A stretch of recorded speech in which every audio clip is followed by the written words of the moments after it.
The coming of the Lord in Matthew. In this study of the coming of the Lord, we will specifically be looking at passages that mention the future coming of Jesus in some way. In this particular post, we'll be looking at these sayings in Matthew's account of the life and teachings of Jesus. We will also not be looking at any parables just to keep things simple, kind of like the ones found in Matthew 13 or Matthew 25. That being said, if you think there was a passage that I absolutely should have covered, let me know and I can write a follow-up blog on it. Again, I'll only post these once a week, so I stay balanced. Being one of my favorite subjects, I can binge study the subject if I'm not careful. Also, these articles will be as short as possible. Use them as launching pads for your own studies so that you can reach your own conclusions. I'd be glad to answer questions you have about these passages, but I don't want to dominate the conversation, so to speak. Finally, remember the test of the prophet we discussed in the first article. If a prophet says something and what he says doesn't come true, then there is no need to listen to that prophet. In other words, this series of articles is attempting to take what Jesus said about the timing of his coming seriously. How do we deal with the many occasions that Jesus and his disciples talk about his coming as if it was imminent? The passages under consideration today are Matthew 10:23, Matthew 16:27 and 28, Matthew 24 verses 3, as well as verses 29 to 34, Matthew 25:31, and Matthew 26:64.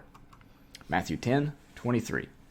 When they persecute you in one town, flee to the next. For truly I tell you, you will not have gone through all the towns of Israel before the Son of Man comes. Matthew 10:23, New Revised Standard Version. Quick facts. The speaker is Jesus, as established in Matthew 10:5. The audience is the 12 disciples, as also established in Matthew 10:5. And the context is Jesus giving them their mission, Matthew chapter 10, verses 5 through 8. Thoughts. Jesus told his disciples that they were being sent into the midst of wolves, Matthew 10:16. They would be brought before councils, flogged in their synagogues, and dragged before governors and kings, Matthew 10:16 to 18. When one town would persecute them, they were to flee to the next town after shaking the dust from their feet, Matthew chapter 10, verses 14 and 23. They would not finish fleeing from town to town before Jesus would come again. As Ulrich Lutz in the Hermeneia Commentary series points out, this quotation of Jesus calls into question the validity of this passage as being an authentic quotation of the Messiah. If it is a legitimate quotation of Jesus, then the dilemma is greater. It brings up the question, was Jesus wrong when he said he would come within the lifetime of his disciples? If we assume that Jesus was talking about an earth-burning, time-ending event in Matthew 10:23, then he was obviously wrong, since nothing like that occurred within his disciples' lifetimes.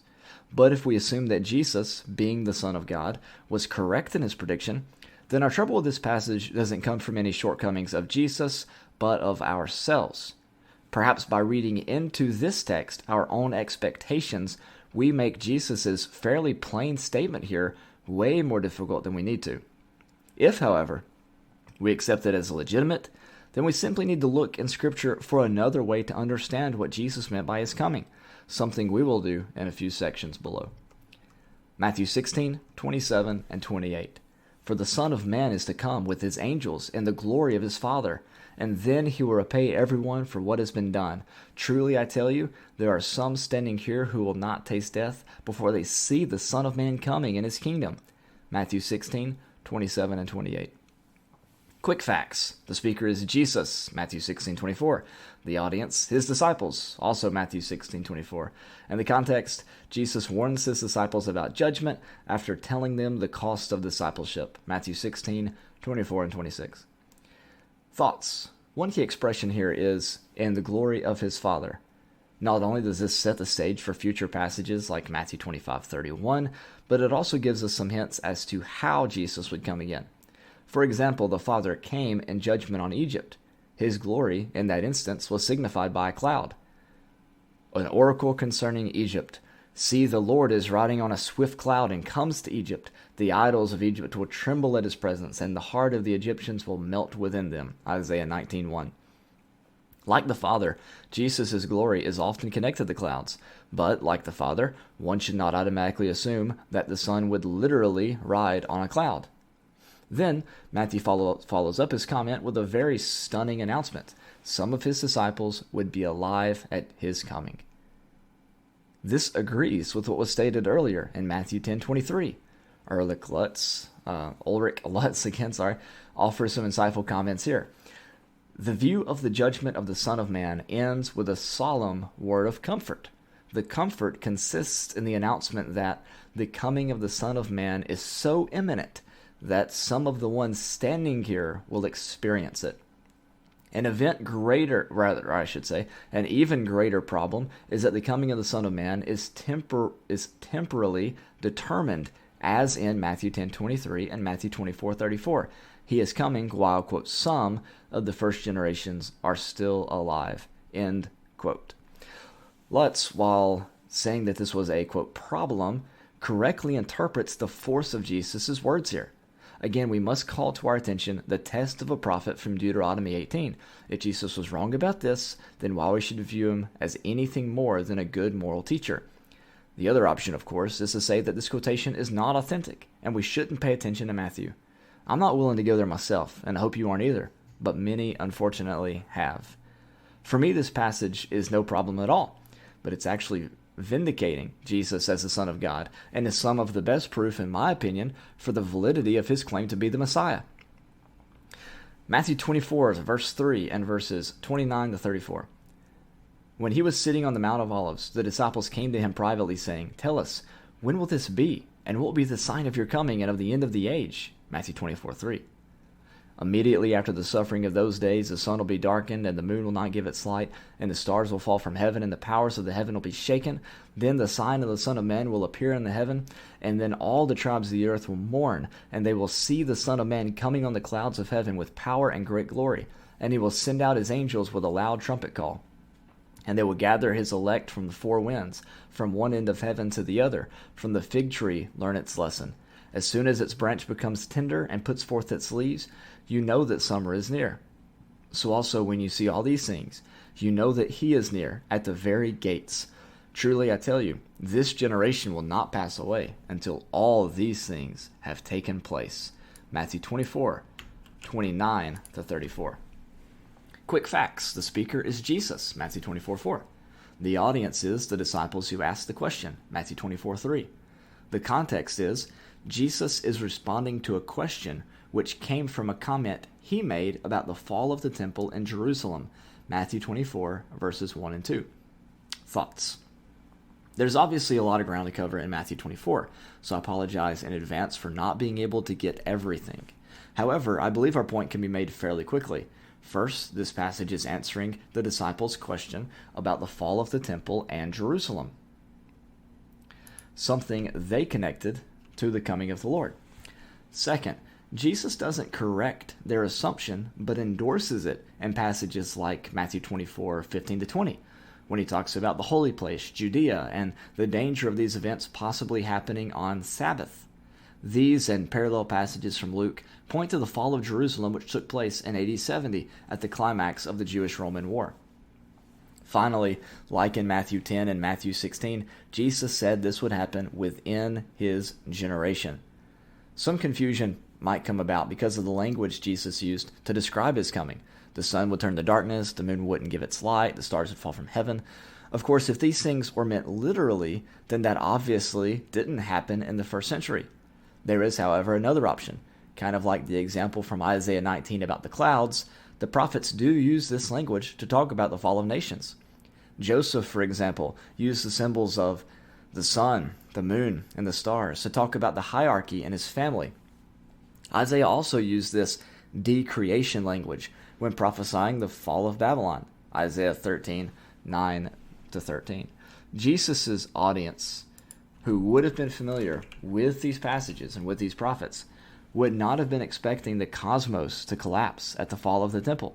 So neither should we read into this passage our 21st century understandings of the universe. Matthew 25:31.